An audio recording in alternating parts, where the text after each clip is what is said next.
Achieng and Zawadi had been best friends since primary school. They grew up together in Kisumu, always laughing, sharing secrets, and dreaming about their futures. Achieng was soft-spoken, kind, and hard-working.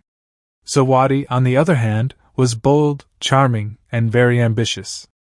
One sunny afternoon, the two sat at Java House near the lake, sipping mango juice. Achieng, Zawadi smiled.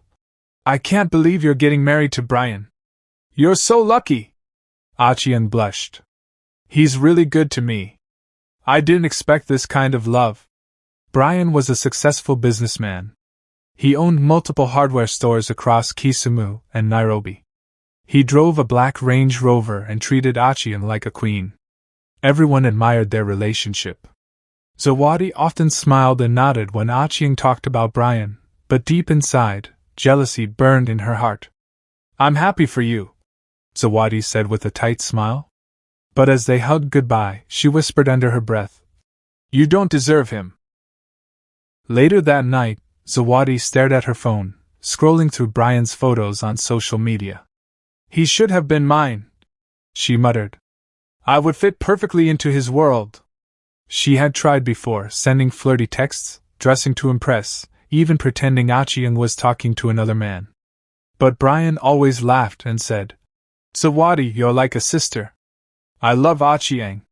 Now, with only 5 days left to the wedding, Zawadi made a decision. If she couldn't have Brian the right way, she would take him the wrong way. The next day, Zawadi stood in front of Brian's office at his Kisumu hardware headquarters, her palms sweating. She had told his assistant she needed to speak to him urgently, alone. Brian looked up from his laptop when she entered. Zawadi! Caribou! Is Achieng okay? Zawadi closed the door behind her. She's fine. Actually, this is about me. Brian raised an eyebrow. Okay? Zawadi took a deep breath and walked closer, her eyes glistening. Brian, I've tried to keep this to myself, but I can't anymore. I love you. Brian blinked, confused. What? I love you, she repeated, voice trembling. I've loved you for a long time. I tried to ignore it, but every time I see how you treat Achieng, I wish it was me. I know we have something, Brian. You must feel it too. Brian slowly stood up, his face a mix of shock and discomfort. Zawadi, I respect you. You're Achieng's best friend. But I don't feel that way about you. I love Achieng with all my heart. But she doesn't see you like I do, Zawadi insisted. I would never take you for granted. Please, just give me a chance. Brian shook his head. No, Zawadi. You're confusing admiration with love. And this is wrong. You're my fiancé's closest friend. Tears welled in Zawadi's eyes, but Brian's tone grew firmer. I won't betray Achieng. Please, whatever this is, bury it. Don't bring it up again. Zawadi's lip quivered. You'll regret this. Brian's voice was cold now. The only thing I'd regret is hurting Achieng. Please leave. Zawadi turned and stormed out, fury burning in her chest. Zawadi walked down Ojinga Odinga Street, her heels clicking angrily on the pavement. Brian's rejection played over and over in her mind like a bad song. You'll regret this, she had said, and now she meant it. She pulled out her phone and scrolled until she found Musa's number. Musa was a jobless man she once met through a mutual friend. Desperate for money, he was always open to shady deals. Musa, she said when he picked up. I need you to act like you're dating someone. Just for one day. I'll pay you 20,000 shillings. Dating someone? Musa asked with suspicion. Who? Achieng. What? Isn't she your friend? Zawadi smiled coldly. She used to be. They met the next day at a small cafe near Kisumu Boys High School. Zawadi slid a brown envelope across the table. That's half. The rest after the job. Musa glanced inside, then leaned back. Tell me exactly what to do. On Thursday evening, she whispered, Achieng will come to meet me at the front of Lakeside Hotel. But I won't be there. You will. You'll act like you were waiting for her. Talk to her. Just enough to raise eyebrows. Musa smirked. And then? I'll call Brian, Zawadi said with a wicked grin. I'll tell him I saw Achieng walking into the hotel with a man. He'll rush there and find you too. Musa nodded slowly. You're serious about this, aren't you? Zawadi's eyes were cold. Just play your part. That night she sat on her bed, staring at her reflection in the mirror. If I can't be the bride, she whispered, then neither will she. Outside, the stars sparkled above Kisumu, but Zawadi's heart was dark. It was Thursday evening, just 3 days to the wedding. The sky over Kisumu was golden with sunset as Achieng got dressed. She wore a soft blue dress and tied her braids neatly. Her phone buzzed. It was Zawadi. Zawadi. Hey bestie! Can we meet outside Lakeside Hotel? I want to give you something small for the wedding. Just 10 minutes. QWERTY. Achieng smiled. You're too sweet, she texted back. I'll be there in 30 minutes. As she walked down the street, she felt happy and excited. She didn't know that her best friend had never planned to meet her.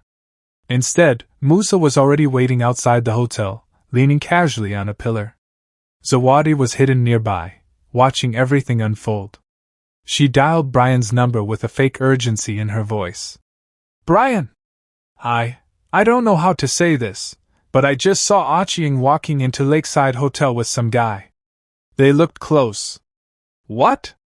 Are you sure? Brian asked, his voice tense. I'm staring at them right now, she said. They're outside the entrance. Brian hung up immediately and jumped into his car. Meanwhile, Achieng arrived at the hotel, looking around in confusion. Zawadi? She called. Where are you? Just then, Musa stepped forward. Achieng? He asked with a friendly smile. Did you forget me already? Sorry? She asked, confused. Before she could say anything more, Brian's car screeched to a stop. He stormed out and froze when he saw them together. Achieng? Who is this? Brian barked. She turned startled. Brian! I don't even know. She's my girlfriend. Musa interrupted, grinning. What? Achieng cried. Brian's face fell. I trusted you, he said coldly. We're done. He walked away, leaving Achieng speechless and broken. Achieng sat on the edge of her bed, staring blankly at the wall. Her wedding dress hung untouched by the window, swaying gently in the breeze. Tears streamed down her face. She had tried to call Brian all night, but he didn't pick up. She had sent messages. Voice notes. Nothing. Her heart felt heavy, like it had shattered into pieces too small to ever find again. Meanwhile, Zawadi was smiling at her reflection in the mirror. She wore a white blouse and gold earrings, her makeup flawless. She picked up her phone and called Brian. Brian, she said gently, I know this is hard. I didn't want to be the one to tell you, but you deserve to know. Brian sighed on the other end. I still can't believe it. Zawadi took a deep breath. Listen. I know this is sudden, but you already sent wedding invites. Everyone is expecting something. Maybe we can still salvage it. We've always gotten along. Maybe we could still get married. What? Brian asked, confused. I'm just saying, she continued. You don't have to go through this shame alone. I'm here. I care about you. Let's move on, together. Brian was silent for a long moment. Then he muttered, I need to think. That afternoon, word spread fast in Kisumu. Achieng's wedding is off. The beautiful, graceful girl who once laughed by the lake now walked barefoot in the market, mumbling to herself. People stared as she sat near Kiboi roundabout, whispering to invisible voices. Brian! I didn't cheat, she murmured. I didn't. Zawadi watched from afar and smirked. She had won. Or so she thought. So, in order to avoid shame, Brian accepted Zawadi's proposal to marry her. The wedding was quiet. No dancing, no singing. just whispers and fake smiles. Zawadi stood beside Brian in a modest ceremony at a church in Kisumu. Her white dress sparkled, but her heart felt uneasy. Brian barely looked at her. His smile was forced, and his words were dry. "You may now kiss the bride," the pastor said. Brian leaned in and gave her the quickest, coldest kiss she had ever felt. That night at their new apartment in Milimani, Zawadi tried to light candles, wear a silk robe, and cook his favorite meal. But Brian didn't even sit to eat.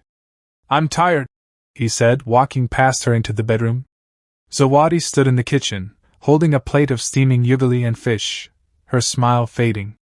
Days turned into weeks. Brian spoke only when necessary. He left early, came home late, and avoided her touch. There was no laughter. No warmth.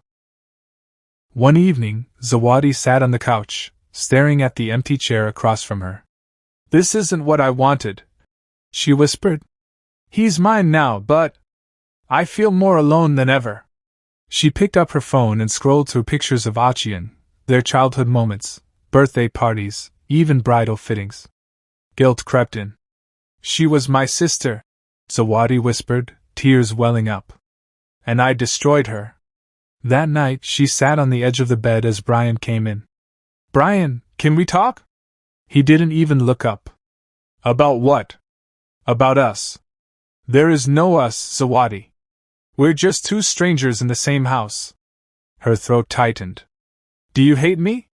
Brian stood, grabbed his keys, and walked out. Zawadi sat in silence. For the first time, she realized she hadn't won anything. She had lost everything. The next day, Zawadi sat at Jubilee Gardens in Kisumu, her hands shaking. She had been battling guilt for weeks. Every time she saw Brian's cold stare or walked past people whispering, her chest tightened.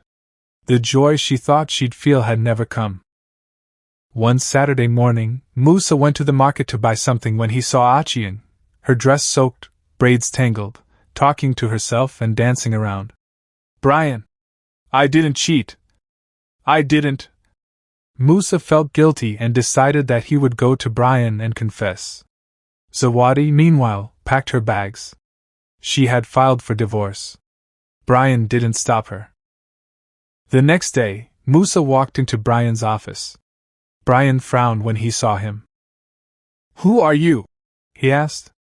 "I am Musa. I was paid to lie." Brian froze. "I am the man you saw with Achieng. Zawadi paid me to pretend I was her boyfriend. Achieng didn't know me. She was innocent." Brian stood up, fists clenched. "What did you just say?" "It was all fake. She set the whole thing up. I swear." Brian's heart pounded. His mind raced back to that evening, the confusion in Achieng's eyes, her voice trembling as she tried to explain. And he hadn't listened. Brian rushed out of his office, guilt crushing his chest. He had thrown away the woman who loved him. And now she was lost, mad, somewhere in the streets of Kisumu. Rain fell softly over Kisumu as Brian walked along Kibuye Road, his shoes splashing in puddles. He searched every corner, asking boda riders, shopkeepers, and street children. Then, near the Kisumu bus park, he saw her. Achieng. She sat in the mud, her dress soaked, braids tangled, talking to herself. "Brian! I didn't cheat. I didn't." Brian dropped to his knees beside her. "Achieng," he whispered, his voice breaking. "It's me. I'm here." She turned slowly, blinking through the rain. For a moment, she just stared. Then tears. "Brian," she whispered. "Am I dreaming?" "No," he said, taking her hand. "You were right. You didn't do anything wrong. I'm so sorry."